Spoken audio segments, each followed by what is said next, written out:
Anyway, let's keep this show rolling here. Don't go in the bathroom, bring your own toilet paper, whatever. So this next comedian, he runs a show in St. John at the R Bar. It's a karaoke bar.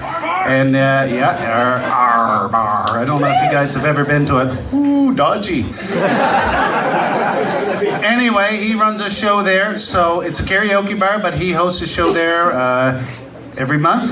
And so please put your hands together and give a big warm welcome to John Forward.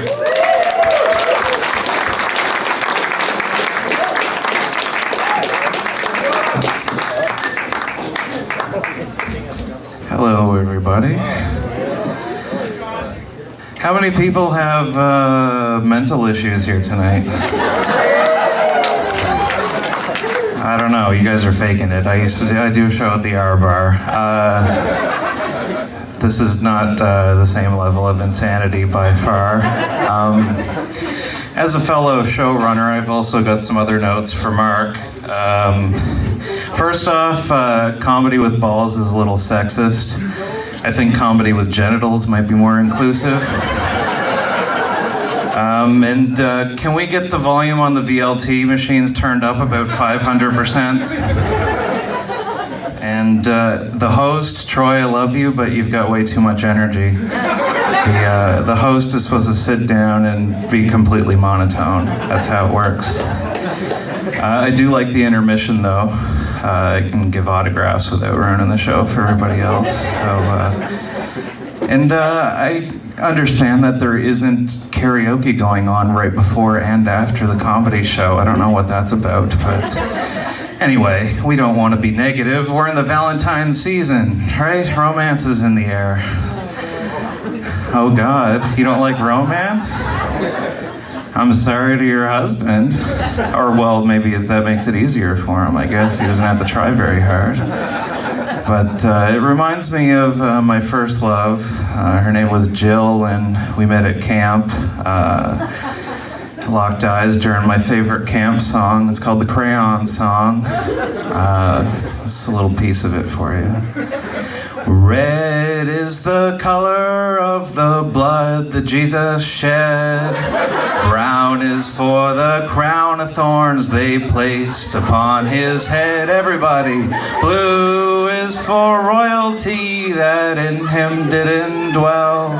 And yellow's for the Christian who's afraid to tell. You guys dropped the ball on the sing-along. I don't know about you guys, but I haven't met many Christians that were afraid to tell you about it. Maybe back when the crayon box only had 4 colors. Might get fed to the lions or something. But so we were counselors, and I picked up Jill using my signature move, where we'd be in the chapel, and I'd just stare down all the girls until I found one that stared back. Anybody have any unusual sexual fetishes? Anybody? Personally, I get off on tangents. But Jill and I, we got in trouble a lot that summer. We were counselors, and we got caught one day holding hands. We weren't even wearing gloves. Mr. Gray, the Hampton Bible Camp director, hauled me into his office and just tore a strip off me. He was fucking pissed. He's acting like I caught me fisting her or something. With the severed arm of a camper. But it was a violation of the Hampton Bible Camp 6-inch rule, though. They have between the boys and the girls, and the easy joke would be to say that still leaves me some inches for fucking. They measure from the tip, though, so no loopholes. It's more like a 16-inch rule for me. But, that wasn't in the cards, though. Jill was a nice girl. She grew up on a farm in Spring Hill, Nova Scotia. She had her own rules. One of which was that she wanted her first kiss to happen on her wedding day. That's disappointing to a teenage boy, but fuck, I'll take it. Didn't stop us from having a fulfilling physical relationship.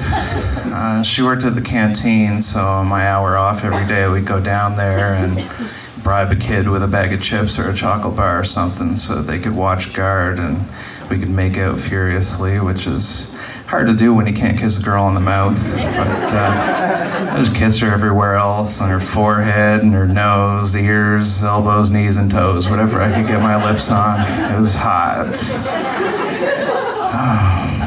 But it was a nice summer until the last day of camp. That was a sad day because she was going off to her first year at the Atlantic Baptist University in Moncton. I was going into 10th grade at St. John High School.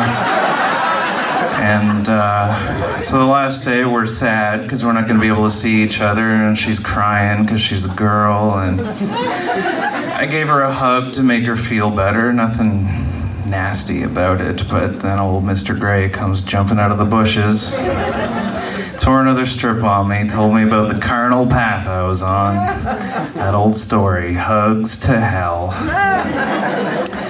But it turns out Mr. Gray was right, because we kept it going long distance after that, and without Mr. Gray's watchful eye and strong morals, things just got crazy.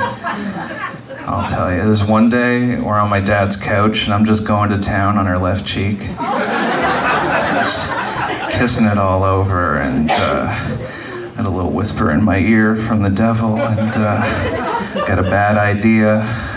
When I went to switch over to the right side, I just let my lips just kind of graze across hers on the way over. You can use that if you're ever in a similar situation. It makes the girls go wild. And it fucking worked. She was into it. She's like, John, kiss me. Just kiss me. Are you sure? It's only been 5 months. I don't want to pressure you into anything. She was fucking into it, though. I kissed her right on her filthy fucking mouth. Oh, got right in there. Pants are getting tight just thinking about it.